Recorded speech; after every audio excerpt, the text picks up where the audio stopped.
அனைவருக்கும் நமஸ்காரம். இன்றைக்கி நம்ம பாத்தில் நைட்டு டிஃபன் கோதுமை ரவா உப்புமா பண்ண போகிறோம். அதுக்கு கொஞ்சம் எண்ணெய் விட்டுருக்கோம், வானலியில் கடுகு போட்டிருக்கோம். அது வெடித்த உடனே கடலைப்பருப்பு உளுத்தம்பருப்பு போட்டு தாளிச்சுக்கணும். தாளிச்சுட்டு வெங்காயம் பச்சை மிளகாய் கருவேப்பிலை எடுத்து வச்சுருக்கோம். வதக்கிக்கணும். வதக்கிட்டு அதுக்கப்புறம் கொஞ்சம் ஜலம் விட்டு நல்லா கொதிக்கும் போது கோதுமை ரவா போட்டு கிளறணும். உப்பு போட்டு கிளறணும். எங்கள் சேனலை சப்ஸ்கிரைப் பண்ணிங்க. எங்கள் சேனலுக்கு சப்போர்ட் பண்ணுங்கள். எங்கள் வீடியோவை ஃபுல்லாக பாருங்கள்.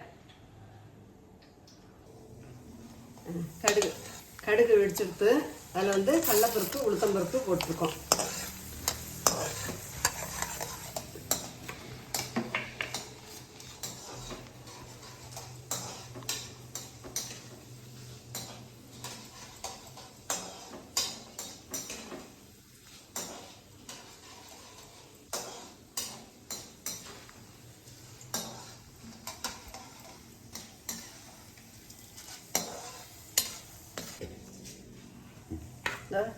உளுத்தம்பருப்பு கடலைப்பருப்பு செவந்து போட்டு இந்த வெங்காயம் போட்டிருக்கேன்.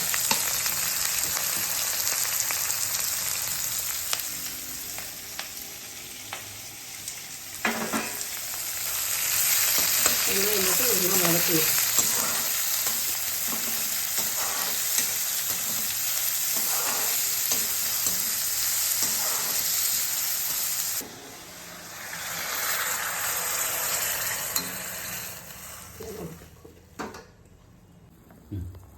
ஜலம் நல்லா கொதிச்சு வெங்காயமும் வெந்திருக்கு.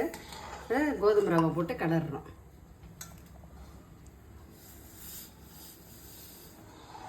கோதுமை ரவை போட்டு கிளறணும்.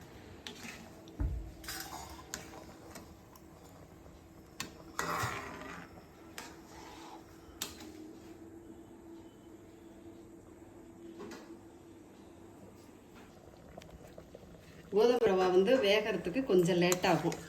இந்த வெள்ளை ரவா மாதிரி கிடையாது, இது கொஞ்சம் லேட் ஆகும்.